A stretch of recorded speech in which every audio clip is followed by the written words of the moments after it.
സംസ്ഥാനത്തെ മഴ മുന്നറിയിപ്പുകളിൽ മാറ്റം. എറണാകുളം ഉൾപ്പെടെ 7 ജില്ലകളിൽ ഓറഞ്ച് അലർട്ടാണ്.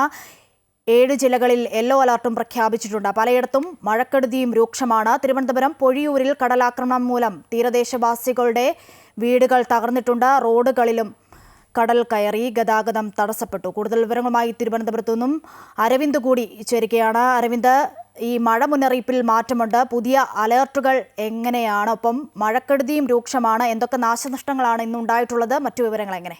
അശ്വതി, എല്ലാ ജില്ലകളിലും മഴ മുന്നറിയിപ്പ് നൽകിയിരിക്കുകയാണ്. 7 ജില്ലകളിൽ ഓറഞ്ച് അലർട്ടും 7 ജില്ലകളിൽ യെല്ലോ അലർട്ടുമാണ് നൽകിയിരിക്കുന്നത്.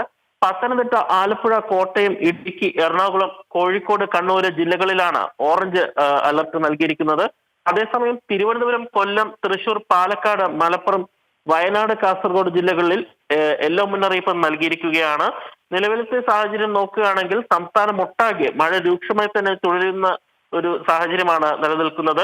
കനത്ത മഴയിൽ കൊച്ചി ഉൾപ്പെടെയുള്ള പ്രധാന നഗരങ്ങളിലും വെള്ളക്കെട്ട് വലിയ രീതിയിൽ തന്നെ രൂക്ഷമായി തുടരുന്നു. തൃശൂർ ഉൾപ്പെടെയുള്ള നഗരങ്ങളിൽ മരങ്ങൾ കടപുഴകി വീഴുന്ന സന്ദർഭങ്ങൾ വരെ ഉണ്ടായതായാണ് പുതിയ വാർത്തകൾ പുറത്തേക്ക് വരുന്നത്. അതേസമയം കേരള തീരത്ത് കടലേറ്റത്തിന് വലിയ രീതിയിൽ സാധ്യതയേറുന്നതായിട്ടാണ് പുതിയ മുന്നറിയിപ്പുകളും വരുന്നത്. തിരുവനന്തപുരം പൊഴിയൂരിൽ കടലാക്രമണം മൂലം തീരദേശ നിവാസികളുടെ വീടുകൾ തകർന്നിരിക്കുകയാണ്. ഏതാണ്ട് 3-ൽ പരം വീടുകളാണ് നിലവിൽ തകർന്നതായി റിപ്പോർട്ടുകൾ വരുന്നത്. റോഡുകളിലേക്കും കടൽ കയറി ഗതാഗതം തടസ്സപ്പെട്ടിരിക്കുകയാണ്. മുൻ വർഷങ്ങളിലും പൊഴിയൂർ പോലുള്ള തീരദേശ മേഖലകളിൽ കടലാക്രമണം സ്ഥിരമായ ഒരു കാഴ്ചയാണ് മഴ സമയങ്ങളിൽ.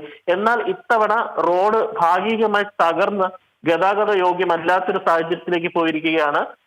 നിരവധി പേർക്ക് അവരവരുടെ വീടുകളിലേക്ക് പോകാൻ പറ്റാത്ത അവസ്ഥ, വീടുകളിലേക്ക് പോകാനും പുറത്തേക്ക് ഇറങ്ങാനും പറ്റാത്തൊരു സ്ഥിതിയാണ്. ചിലരുടെ വീട് ജനവാസയോഗ്യമല്ലാതായി മാറിയിരിക്കുകയാണ്. പലരും പെരുവഴിയിലാകുമോ എന്ന ഒരു ചിന്തയിലുമാണ്. അതേസമയം കേരള തീരത്തോട് ചേർന്ന് കിടക്കുന്ന വീടുകൾക്കും ഇത്തരത്തിൽ കടലാക്രമണ ഭീഷണി നിലനിൽക്കുകയാണ്. സംഭവത്തിൽ ഇതുവരെ ഒരു നടപടി ഉണ്ടായിട്ടില്ല. കൂടുതൽ നടപടി വേണമെന്നാണ് അവർ തീരദേശ നിവാസികൾ ആവശ്യപ്പെടുന്നത്. ഇത്തരം സന്ദർഭങ്ങൾ നോക്കുകയാണെങ്കിൽ തലസ്ഥാനത്തും മഴയ്ക്ക് ഇന്ന് ഒരല്പം ശമനമുണ്ട് എങ്കിൽ പോലും യെല്ലോ മുന്നറിയിപ്പ് തുടരുന്നതിനാൽ മഴ ഇപ്പോഴും സജീവമാണ്. അതുകൊണ്ട് തന്നെ പലയിടത്തും വെള്ളക്കെട്ട് രൂക്ഷമാണ്.